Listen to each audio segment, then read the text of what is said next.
todos. Sempre quando eu vou preparar um sermão, a principal preocupação e a primeira oração que a gente sempre faz: Senhor, o que o Senhor quer falar com esta igreja? E é uma preocupação, eu não quero falar de mim mesmo. Aí quando eu chego aqui, eu vejo a Roberta, eu não conversei nada com ela, eu não tive nenhum contato com ela durante a semana, e parece que ela sabia o que eu ia pregar antes, porque não apenas o texto que ela mencionou, mas as músicas prepararam para aquilo que eu vou dizer. E isso me deixa muito tranquilo, porque eu sei que quem está dirigindo o culto é o Senhor. Ele escolheu o tema e Ele quer falar alguma coisa aos irmãos nessa manhã. E eu convido aos irmãos, nesse mesmo espírito, a abrirem as suas Bíblias em Isaías capítulo 40, nos versículos de 27 a 31. Isaías capítulo 40, nos versículos 27 a 31. Amém? Todos abriram suas Bíblias? Todos abriram seus aplicativos, né? Agora não abre mais a Bíblia, abre o aplicativo, né? Em vez de folhear, ele passa o dedo assim. Eu já vi bebezinho, já não sabe fazer nada, mas pega o dedo e passa assim na tela e já vai fazendo as coisas. A palavra de Deus nos diz o seguinte, em Isaías capítulo 40, versículos de 27 a 31. Por que, pois, dizes, ó Jacó, e falas, ó Israel, o meu caminho está encoberto ao Senhor, e o meu direito passa desapercebido ao meu Deus? Não sabes, não ouvistes que o eterno Deus, o Senhor, o Criador dos fins da terra, nem se cansa, nem se fadiga, nem se pode esquadrinhar o seu entendimento. Faz forte ao cansado e multiplica as forças do que não tem nenhum vigor. Os jovens se cansam e se fadigam, e os moços de exaustos caem. Mas os que esperam no Senhor renovam as suas forças, sobem com asas como águias, correm e não se cansam, caminham e não se fatigam. Amém? Esse texto ele é muito conhecido, há músicas que cantam esse versículo, mas os que esperam no Senhor, eu gostaria que nós meditássemos nele nessa manhã. Ele foi escrito pelo profeta Isaías, que viveu no ano um pouco mais de 700 a.C., e é interessante porque esse livro do profeta Isaías é um dos livros para os quais existem manuscritos mais antigos que o próprio Jesus. Em Qumran, que é uma província lá da Palestina, foi descoberto alguns manuscritos algumas décadas atrás, e um deles é o livro do profeta Isaías, e ele tem datado de 200 anos antes de Cristo, ou seja, esse texto tem cópia dele 200 anos antes de Jesus, o que mostra uma fidelidade muito grande, porque foi esse o profeta principal do Velho Testamento que profetizou a vinda do Messias. E nós temos esse texto 200 anos antes da vinda do Messias. Isso dá uma credibilidade bastante grande arqueológica à palavra de Deus. Mas esse texto, ele fala, e eu quero pegar principalmente o último versículo: os que esperam no Senhor renovam as suas forças, sobem com asas como águias, correm e não se cansam, caminham e não se fatigam. Para começo de conversa, esperar não é do verbo esperar, os que esperam no Senhor, e sim do verbo ter esperança. E esperar e ter esperança são coisas muito diferentes. Tanto assim que algumas traduções, em vez de dizer os que esperam no Senhor, traduzem por quê? Os que confiam no Senhor. Ele não está esperando nada, dá a impressão de assim, eu vou ficar esperando, em algum momento vai acontecer alguma coisa. Isso é esperar. Mas os que confiam no Senhor põem a sua confiança em Deus, têm a sua esperança no Senhor. É muito diferente, nós devemos ter a nossa esperança no Senhor, confiar no Senhor, e não apenas esperar por esperar. E a palavra nos diz que aqueles que assim procedem têm suas forças renovadas. O texto anterior é uma pergunta de alguém que estava aflito. Olha, Deus esqueceu de mim. No versículo 27, como dizes, ó, o meu caminho está encoberto ao Senhor, o meu direito passa desapercebido ao meu Deus. É exatamente aquela pessoa que está passando por um monte de problemas. Essa semana eu recebi um SMS de uma amiga, disse assim, olha, eu acho que Deus se esqueceu de mim. Escreveu exatamente isso que está aqui. Deus se esqueceu de mim. O meu direito, olha, se eu tenho algum, Deus não está olhando para ele. Os olhos do Senhor estão encobertos, Ele não está me vendo.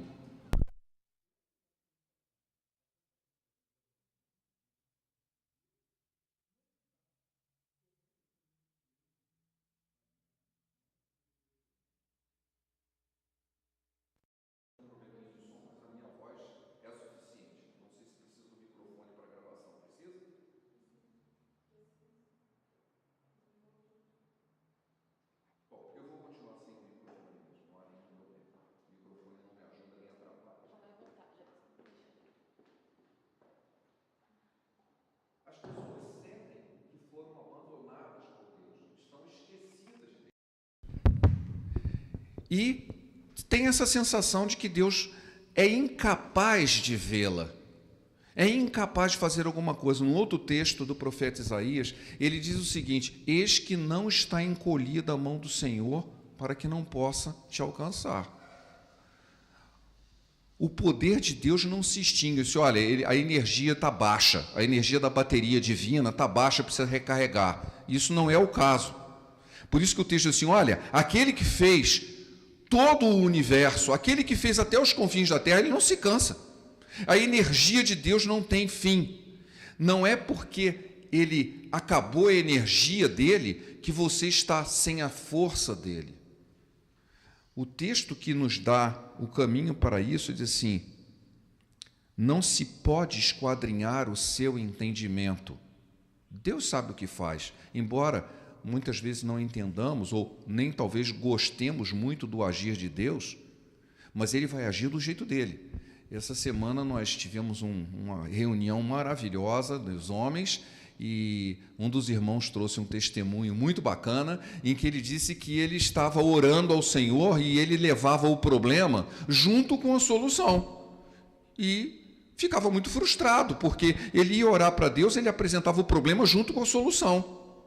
E a solução não aparecia. Bom, isso é óbvio, porque Deus já respondeu nos termos dele. Mas ele fez uma comparação muito curiosa. Ele disse o seguinte, é como se eu fosse ao médico e levasse no bolso a receita, e eu estou indo no médico só para ele assinar embaixo. Olha, mas quem é o médico é ele, não sou eu. Eu não sei qual é a doença que eu tenho. Muito menos eu não sei qual é o remédio que eu tenho que tomar. Como eu vou no médico com uma receita no bolso para o médico assinar? Doutor, eu só vim aqui para o senhor assinar a receita aqui, eu vou embora. Então eu não preciso do médico, eu só preciso da assinatura dele. Quando nós vamos a Deus levar o problema e a solução, nós estamos fazendo exatamente isso. Nós estamos indo ao médico levando a receita para ele assinar, mas o médico é ele. Quem sabe a doença é ele. Quem sabe o tratamento é ele. E pode ser que o remédio seja muito diferente. Talvez até mesmo nem goste do remédio, mas ele é o médico. Ele continua sendo o médico e não eu. Os que esperam no Senhor, os que confiam no Senhor, confiam na solução dele. Não vou eu apresentar a minha solução para ele, mas esperar que ele traga o agir dele na minha vida. E o que ele vai fazer? Ele vai renovar as minhas forças. É interessante porque esse texto diz assim, então Deus vai resolver o seu problema. Não diz isso. Ele vai te dar forças para que você suporte o problema, para que você passe pelo problema. Talvez até dê solução mesmo, mas a promessa diz assim, ele vai renovar as suas forças. Ele vai renovar as suas forças.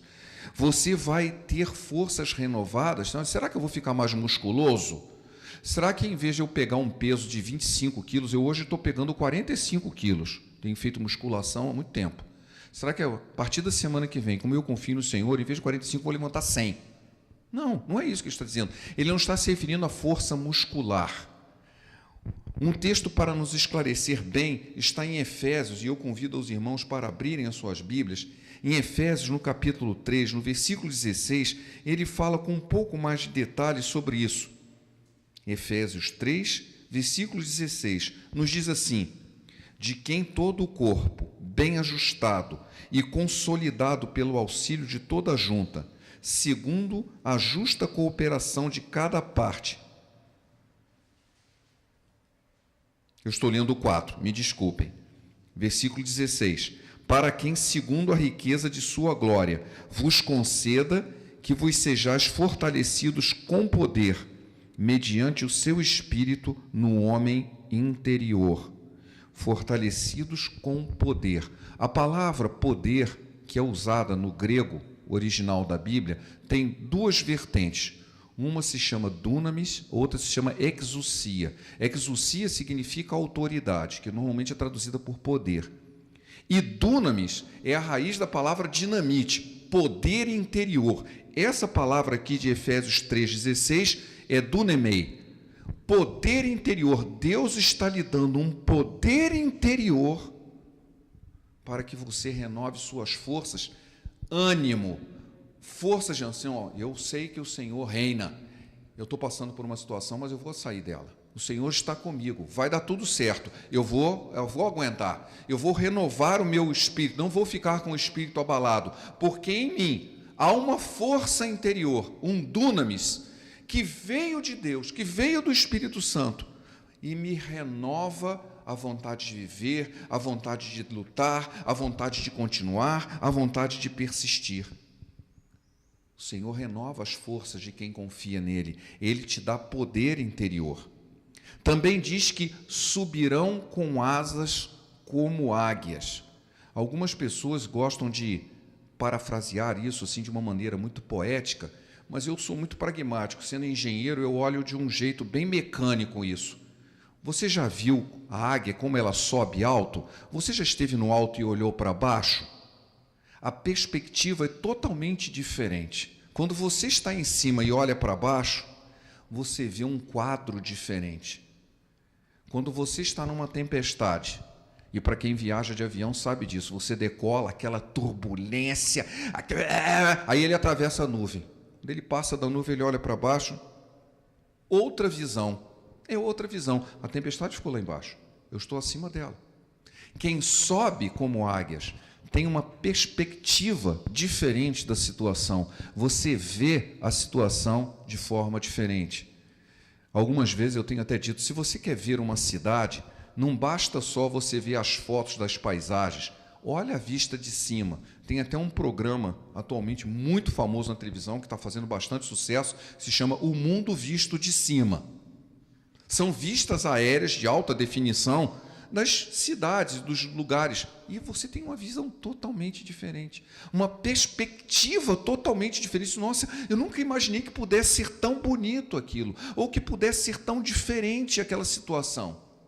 Como que eu tenho essa visão? Porque o Senhor me faz subir com asas como águias, e eu passo a ter uma perspectiva diferente. Eu olho a situação, é a mesma situação, mas vista de um ângulo diferente, vista de cima. E quando nós estamos vendo de cima, nós temos uma visão mais geral, uma visão não apenas do problema em si, mas uma visão mais ampla.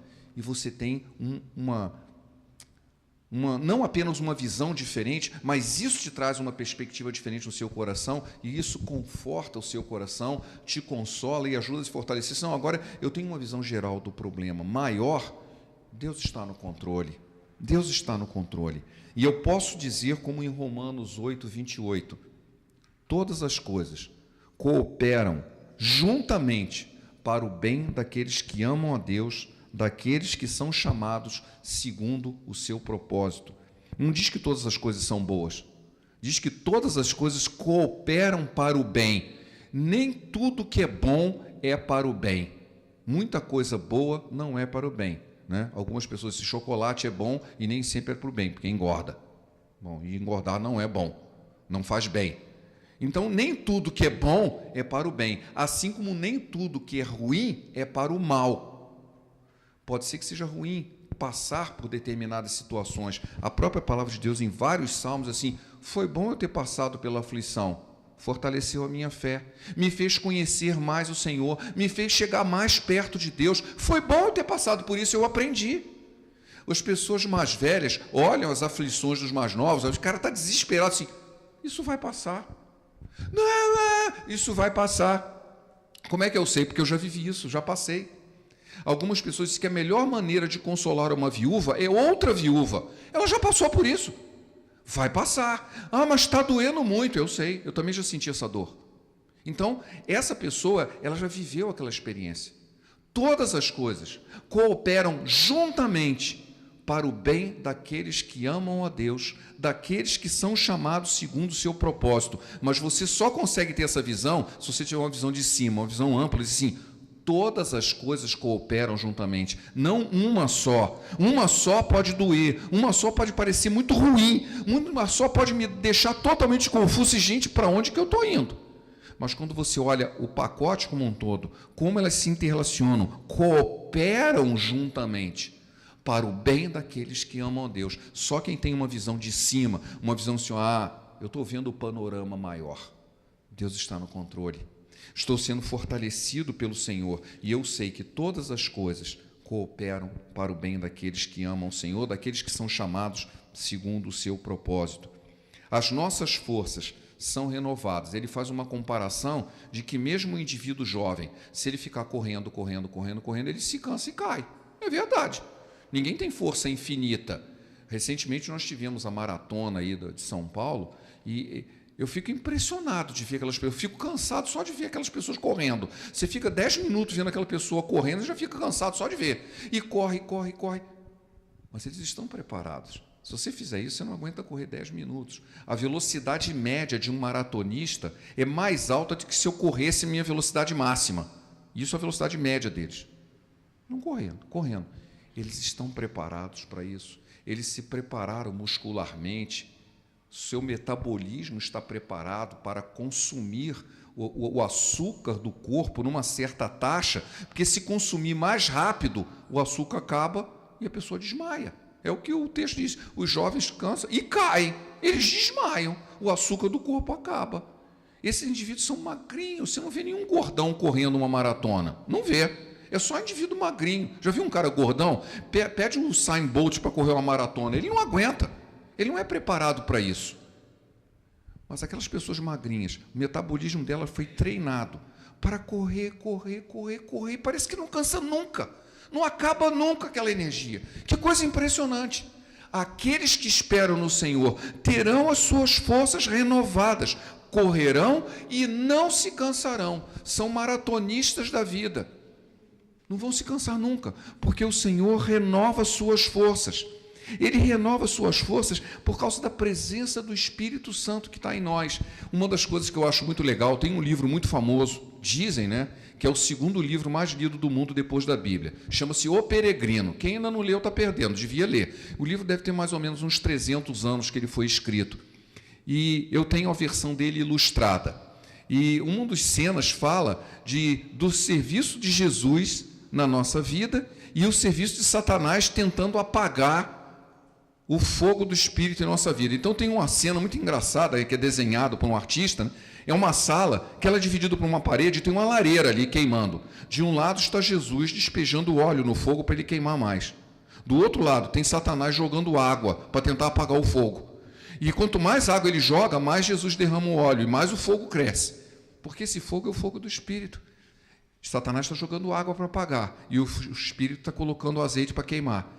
E essa briga é o que nós vamos fazer. Você vai deixar a água apagar o seu fogo ou vai deixar o Espírito incendiar o seu coração? O que nós temos diante de nós é uma promessa assim, eu vou fortalecer você. Você não precisa deixar que a água apague o fogo, porque eu vou estar renovando com óleo o tempo todo. E vai queimar, e vai queimar, e vai queimar, e vai manter o fogo sempre aceso, porque as suas forças serão renovadas pela presença do Espírito Santo. Andarão e não se fadigarão. Recentemente eu vi uma expressão que não é muito positiva, de alguém fazendo uma comparação assim, ler é tão chato quanto andar numa esteira. Ler é tão chato quanto andar numa esteira. Lógico que a pessoa está falando porque não gosta de ler, e ler é uma coisa boa, mas andar numa esteira realmente é muito chato, tanto assim que as academias de ginástica, elas põem uma televisão em frente a uma esteira. Por que será? Porque é chatíssimo ficar andando ali. Então você pelo menos se distrai vendo. Alguns passam futebol, outras passam reportagens diversas, passam aventuras, passam para você se distrair, porque andar na esteira, embora aquilo faça bem para o seu organismo, é chatíssimo. É chatíssimo. Mas a palavra diz assim, olha, você anda e não desanima, não se fadiga, continua andando. Pode até ser chato, mas você vai ser persistente. Nunca vai parar de andar. Ah, mas eu estou cansado. Já cansei da igreja, já cansei dos irmãos, já cansei de não sei o quê. E por que você persiste? Porque a presença do Espírito de Deus diz assim, olha, você vai continuar andando e nunca vai se fatigar, mesmo com a chatice dos outros, mesmo com os problemas que são inerentes à nossa natureza. Talvez alguém possa ser muito chato para a sua vida, e você possa estar sendo muito chato para a vida de outra pessoa. Assim como você deve tolerar outros irmãos, você pode ter certeza que os outros irmãos estão te tolerando. Eu ouvi uma frase de John MacArthur, assim, olha, aqueles que acham que a igreja é um lugar de hipócritas, aqui na minha igreja tem um lugar para você, pode vir. Assim, mas você vai encontrar uma igreja perfeita, então não vá para lá. Você vai estragar a igreja. Você é imperfeito. Não adianta esperar a perfeição, você é imperfeito. Então nós precisamos aprender através da persistência. E essa persistência, nos diz a palavra, ela vem com a presença do Espírito Santo, é uma promessa de Deus na nossa vida, de nos fortalecer. Você vai correr e não vai se cansar, e você vai andar e nunca vai se fatigar. Pode ser chato, mas você vai continuar perseverando. Você vai continuar perseverando. Eu gostaria de ler Salmo 40, versículo 1, fala uma coisa legal para a nossa alma. Diz assim, esperei confiantemente pelo Senhor, e Ele se inclinou para mim e me ouviu quando clamei por socorro. Esperei confiantemente no Senhor, eu confio no Senhor, e Ele se inclinou para mim. Não, Ele não está esquecido. Os olhos de Deus não estão turvos, que Ele não está te vendo. Pelo contrário, Ele se inclina para você e Ele vai te ouvir quando você clamar por socorro. É uma certeza, Deus está me ouvindo. Eu não sei o que Ele vai fazer a respeito, mas eu tenho certeza de que Ele está me ouvindo, porque a palavra de Deus assim o diz, a palavra de Deus assim o promete, que quando eu clamo por socorro, Ele ouve. Eu preciso clamar, eu preciso estar clamando, porque Ele ouve. Mais do que Ele tem conhecimento, Ele ouve, ou seja, Ele está prestando atenção. Deus, como Todo-Poderoso, sabe de todas as coisas. Jesus disse claramente, olha, não adianta ficar repetindo em oração, porque não é vã esperança que vai fazer Deus ouvir a sua oração, porque Ele já sabe antes que você peça, mas Ele quer que você peça. Ele já sabe, mas Ele quer que você peça. Esperei confiantemente pelo Senhor, e Ele se inclinou para mim e me ouviu quando clamei por socorro. Isaías 41, na mesma página que eu tinha lido aquele, eu tinha marcado já, não devia nem ter tirado, né? Isaías 41, 10, diz assim, não temas, porque eu sou contigo, não te assombres, porque eu sou o teu Deus, eu te fortaleço, te ajudo e te sustento com a minha destra fiel. Destra é a mão direita, com a minha mão direita, que é fiel, eu vou te ajudar. Ele não fala só ajudar, né? Eu sou o teu Deus, eu te fortaleço, eu te ajudo e eu te sustento. Não temas, nem te espantes. Nossa, aconteceu isso, claro, aconteceu isso.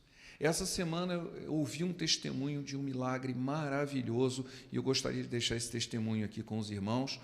Uma querida irmã na fé, que é nova na fé, muito nova na fé, ela teve um bebezinho recentemente. O bebezinho ficou, acho que 10 dias ou uma semana na UTI com problemas respiratórios, e nesse período ela precisava produzir leite para amamentar a criança.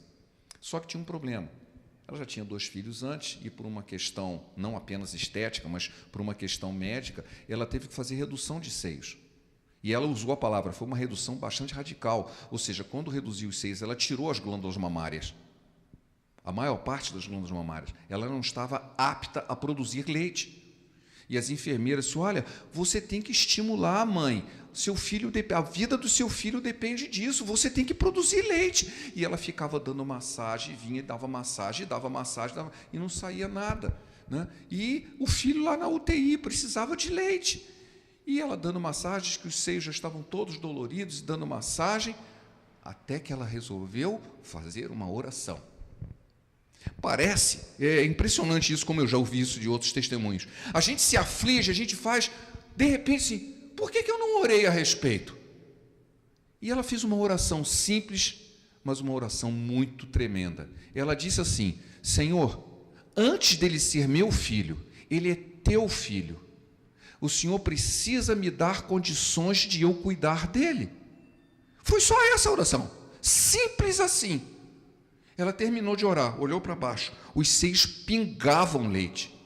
Não é? Começou a sair leite, escorria leite. Ela filmou com o celular, chamou o marido e disse: olha aqui, o seio começou a pingar leite, sem apertar nada, começou a pingar leite. Vocês acham que Deus ouviu a oração dela? Na hora. O Senhor está exatamente assim: olha, eu clamei por socorro, e Ele ouviu. Nesse caso, respondeu na hora. Os que confiam no Senhor não se cansarão, correrão, subirão com asas como águias.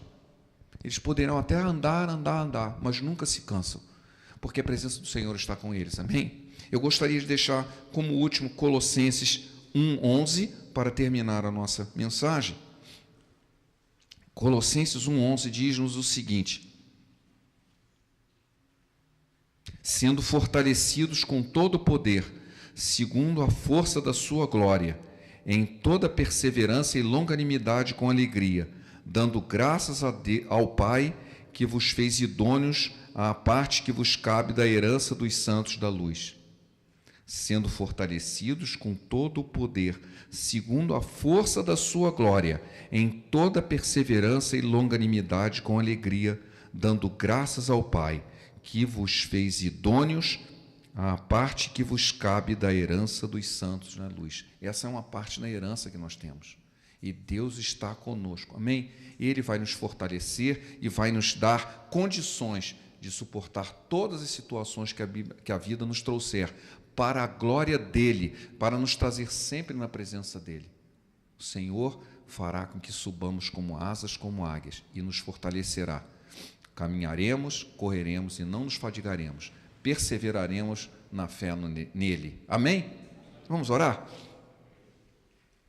Pai, obrigado por esse momento em que meditamos na Tua palavra, meditamos no Teu cuidado para conosco, meditamos, ó Pai, no Teu poder de nos fortalecer, de trazer uma força interior que muitas vezes não reconhecemos que somos capazes de ter, mas que Tu está conosco. A Tua palavra nos diz que Tu nos ouve quando clamamos a Ti, estás sempre conosco. Ajuda-nos, Senhor, fortalece a nossa fé em Ti, fortalece a nossa confiança em Ti, sabendo que não há problema maior do que a Tua capacidade de resolvê-los. Tu és o Deus dos impossíveis, e impossível aos nossos olhos não é impossível para Ti. Opera em nossas vidas, fortalece a nossa alma, fortalece o nosso corpo, fortalece o nosso espírito, que em tudo possamos espelhar a Tua presença em nós. É o que te pedimos em nome de Jesus. Amém.